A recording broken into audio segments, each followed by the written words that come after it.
வணக்கம், நான் உங்களுடைய சரவணகுமரன் ஐஆர்எஸ்.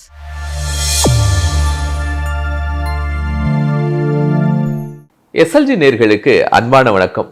உலகம் முழுவதும் ஆட்சி நடைபெறுதுன்னா அதுக்கு பின்னணியில கொள்கை கோட்பாடு அப்படின்னு ஒன்று இருக்கு. ஆனால் அந்த கொள்கை கோட்பாடுகள் அப்படிங்கிறது காலங்களுக்கு ஏற்ற மாதிரி சிறிய மாற்றங்களை தனக்குள்ள மாற்றிக்கொண்டு இயங்கிட்டு இருக்கு.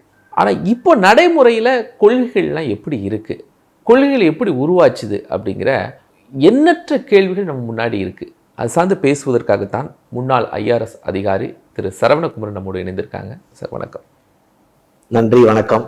கொள்கைன்னு சொல்கிறாங்க, என்னையா உங்கள் கொள்கை அப்படின்னு, என்னதாயா உங்கள் கொள்கை அப்படின்னு இன்னைக்கு உள்ள பசங்கள்லாம் கேட்க ஆரம்பிச்சிட்டாங்க.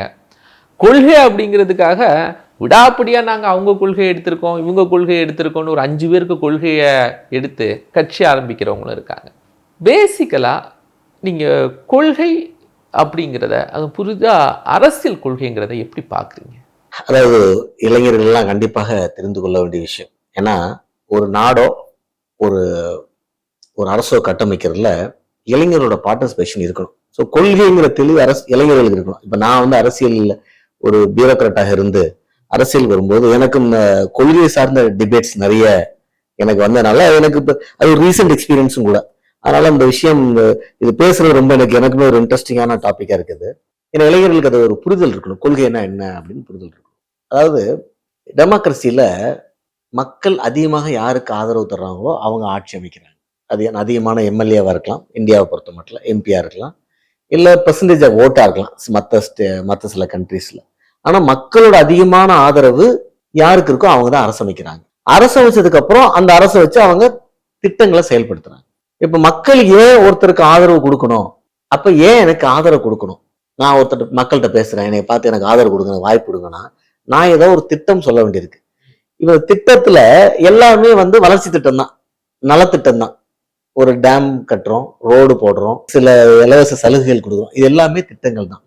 அப்ப இதுல கொள்கைகள் என்ன இருக்கு அப்படின்னா, இந்த எல்லா திட்டமும் எக்கனாமிக்கலா நியூட்ரலா இருக்கும், பொலிட்டிக்கலா ஒரு கலர் வந்துடும். இது ஏன் இந்த அரசாங்கம் பண்ணணும், இதை ஏன் இந்த அரசாங்கம் பண்ணாது, ரெண்டும் நலத்திட்டமா இருக்கலாம். அப்ப அங்க கொள்கை வந்துருது. ஸோ நலத்திட்டத்துக்கே ஒரு கலர் வரும் பொழுது கொள்கை வந்துருது. இப்ப கலர் வர்றது தப்புன்னு சொல்ல மாட்டேன், ஏன்னா அதுதான் அரசியல், அதுதான் டெமோக்ரஸி.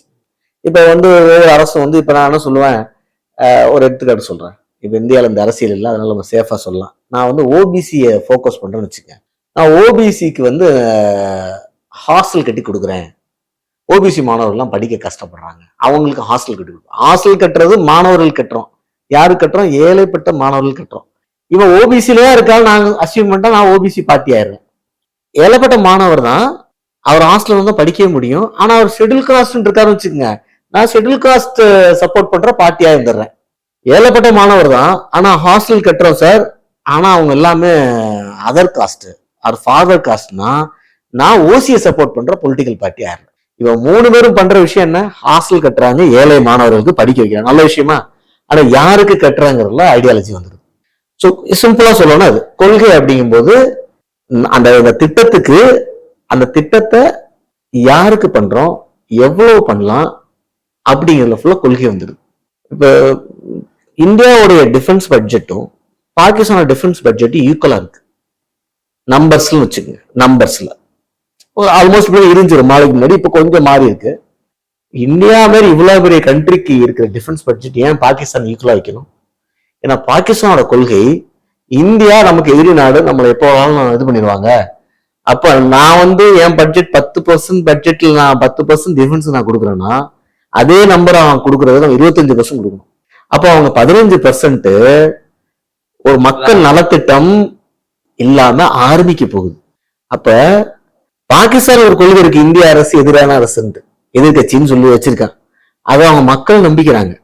அப்ப அவங்க கொள்கையில அந்த பட்ஜெட் ரிஃப்ளெக்ட் ஆகுது. ஒரு நாட்டோட கொள்கை அவங்க பட்ஜெட் ரிஃப்ளெக்ட் ஆகுது. இப்ப இந்தியா எதிரில்னு வச்சுங்க அப்படின்னு அவங்க ஃபீல் பண்ணல, இல்ல பாகிஸ்தான் இல்ல, உண்மையிலே இந்தியாவும் ஃபீல் பண்ணல. வளர்ச்சி திட்டங்களுக்கு அந்த 15% வளர்ச்சி திட்டத்துக்கு போயிருக்கும். கொள்கை அந்த பணம் எங்க போகுதுங்கிறதையும் முடிவு பண்ணுது. பட்ஜெட்ல எவ்வளவு பணம் போகுது. ஸோ எக்கனாமிக்கலா இது நீங்க சொல்றது அரசினுடைய கொள்கையை நான் எடுத்துக்கிறேன். ஆமா, கட்சி பாகிஸ்தான்ல எல்லா கட்சியும் இந்த கொள்கை வச்சிருக்கு. எந்த கட்சி ஆட்சி வேணும் அந்த கொள்கை தான் வருது. இப்ப தமிழ்நாட்டுல இந்தியாவோட அரசோட ஸ்ரீலங்கா கொள்கை வேற. தமிழ்நாட்டுல இருக்க எல்லா கட்சியும் ஒரு கொள்கை வச்சிருக்கு ஸ்ரீலங்கா பொறுத்த மட்டும். ஏன் மக்கள்பா நான் அங்கதான் இருப்பேன், அதெல்லாம் பேசாது, தொப்புள் கொடி உறவு அந்த. அப்ப தமிழ்நாட்டுல இருக்கிற எல்லா மாநில கட்சிகளுமே ஸ்ரீலங்கா பத்தின விஷயத்துல இதை பண்ணுமா, கச்சத்தீவை ஏன் கொடுத்த, மத்திய அரசு கச்சத்தீவை கொடுக்குது, அது இந்தியாவோட கொள்கையில வருது. ஆனா தமிழ்நாடு பொறுத்தவரை ஏன் கொடுத்த அப்படின்னு வருது. ஸோ கொள்கை கச்சத்தீவு கடைசியில எக்கனாமிக் இடம். அங்க ஒரு சர்ச் இருக்கு, அப்புறம் வலைய காய போடுறதுக்கு இடம் இருக்கு. சர்ச்சு யாரு போறா, ராமேஸ்வரத்துக்கும் போறாங்க, ஸ்ரீலங்கால அந்த காலத்துல வந்திருக்காங்க, 2 பேரும் வந்திருக்காங்க. வலைய யாரு காயப்படுறா, தமிழ் மீனவர்களும் காயப்பட்டிருக்காங்க, ஸ்ரீலங்கன் மீனவர்களும் காயப்பட்டிருக்காங்க. ஸ்ரீலங்கன் மீனவர்கள் அகைன்னு சொல்றேன், ஸ்ரீலங்கன் மீனவர்லாம் எல்லாருமே சிங்கிலீஷ் மீனவர்களும் வச்சிட்டு இருக்காங்க, அது கிடையாது. ஸ்ரீலங்கால இருக்க தமிழ் மீனவர்களும் இருக்காங்க, சண்டை இல்ல. ஆமாம். இதே ஒரு காரணத்துக்கு அப்ப கொள்கை இப்ப போக்கு மாறுதா. தமிழ்நாடு அரசியல் கட்சிகள் ஃபுல்லா கொள்கை கட்சித்தீவு எடுக்கணும்னு இருக்கு. யார் ஆட்சிக்கு வந்து அந்த கொள்கையை வச்சுட்டு இருப்பாங்க. சில கொள்கையை காமன் கொள்கையா சொல்றேன், காமன் கொள்கையா சொல்றேன். ஸோ கொள்கைங்கிறது நம்ம எக்கனாமிக் டெவலப்மெண்ட்டோடைய ஒரு நல்ல வளர்ச்சி திட்டங்களுடைய ஒரு ஐடியாலஜிக்கல் கலர் மெயினா. அதுக்கப்புறம் ஒரு சமுதாயத்தோட ஐடென்டிட்டி, மொழி சார்ந்த கொள்கைகள், அது மொழி சார்ந்த ஐடென்டிட்டி. ஏன்னா இப்ப எல்லா ஸ்டேட்லயுமே மும்மொழி கொள்கைங்கிற விஷயம் இருக்கு. 4 மொழி கொள்கை இருக்கு சில ஸ்டேட்ல, ஹிந்தி உருது 2 இருக்கும். 67லயும் சரி இன்னைக்கும் சரி தமிழ்நாடை பொறுத்த மட்டும் எல்லா கட்சிகளுமே மும்மொழி கொள்கைங்கிற விஷயத்துல இல்ல நாங்க இருமொழி கொள்கை தான் ஒரு கொள்கை முடிவெடுக்கிறாங்க. இது கொள்கை, இது ஒரு கொள்கை, இது சரியா தப்பான்னு நான் போல. இந்த கொள்கை இந்த கொள்கை இல்ல, எந்த கொள்கையுமே சரியா தப்பாங்கிற விவாதம் தவறான விவாதம். ஏன்னா அது ஏன் சொல்லணும்னா, நம்ம கிரீக் ஏர்லிய தாட்ல தீசிஸ், ஆன்டி தீசிஸ், சிந்தசிஸ் படிச்சிருப்பீங்க. தீசிஸ்ங்கிறது ஒரு கொள்கை, இதுக்கு எதிராக ஒரு கொள்கை வரும், அது ஆன்டி தீசிஸ். இந்த 2 கொள்கையை சண்டை போட்டுக்கும், சண்டை போட்டு புதுசா ஒரு கொள்கை உருவாகும், சிந்தசிஸ். சார் சிந்தசிஸ் உருவாயிருச்சு சார், அதெல்லாம் மனித வாழ்க்கை முடிஞ்சிருச்சான்னு கேட்டா இல்ல சார், அந்த synthesis will become a thesis. அது ஒரு புது கொள்கை, திருப்பி அதுக்கு ஒரு கொள்கை வரும், ஆன்டி தீசிஸ். இதுதான் வளர்ச்சி, இதுதான் டெமோக்ரஸி. இதுல அட்லீஸ்ட் இந்த கொள்கைகள் மக்களோட மனசுல பிரதிபலிச்சு, திருப்பி ஓட்டுல பிரதிபலிச்சு, திருப்பி அரசுல பிரதிபலிச்சு, திருப்பி அதுக்கு எதிரான ஒரு கொள்கைகள் திருப்பி அதை ஒரு கட்சி எடுத்து அதை திருப்பி மக்கள் இந்த கொள்கை இப்படி பார்க்கலாமா. இப்ப திமுக முதல் கொள்கை என்ன, திராவிட நாடு, தனித்தமிழ் நாடு, அது ஒரு கொள்கை. அவங்க இந்த பக்கம் திராவிட நாடு திராவிட கொள்கை, தனித்தமிழ் நாடு ஒரு கொள்கை வச்சிருந்தாங்க. அந்த திராவிட கொள்கையை ஒரு நாள் விடுறாங்க, திராவிட நாடுங்கிற கொள்கையை விடுறாங்க ஸ்பெசிபிக்கா. ஏன்னா அந்த கொள்கையை மாற்ற முடியுது. ஏன்னா இந்தியா முழுக்க ஒரு மாதிரியான ஒரு ப்ராசஸ் போறதுனால நம்மளும் இந்தியாவோட பார்ட்டிசிபேஷன்ல இருக்கணும், தனி நாடு அப்படிங்கிற கொள்கையை விடணும்னு அண்ணா முடிவு பண்றாரு. அது வரைக்கும் ஆன் அண்ட் ஆஃப் அங்கங்க திராவிட நாடுன்னு பேசிட்டு இருந்தது. இப்ப இந்த கொள்கை தாக்கத்துலதான் அண்ணா திராவிட முன்னேற்ற கழகத்துக்கு முன்னாடி அகில இந்திய அண்ணா திராவிட முன்னேற்ற கழகம் வருது.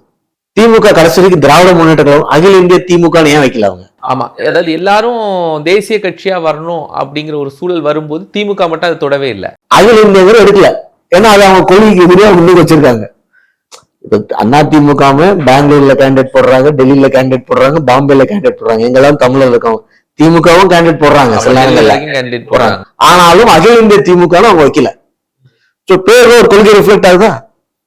சோ கொள்கைங்கிறது ஒவ்வொரு எக்கனாமிக் டெசிஷன்லயும், ஒவ்வொரு சோசியல் டெசிஷன்லயும், ரிசர்வேஷன் இந்த மாதிரி விஷயங்கள், எம்ப்ளாய்மெண்ட் ரிசர்வேஷன், எஜுகேஷன் ரிசர்வேஷன், இதுல ஒவ்வொன்றிலையும் ரிஃப்ளெக்ட் ஆகிற ஒரு கலர்.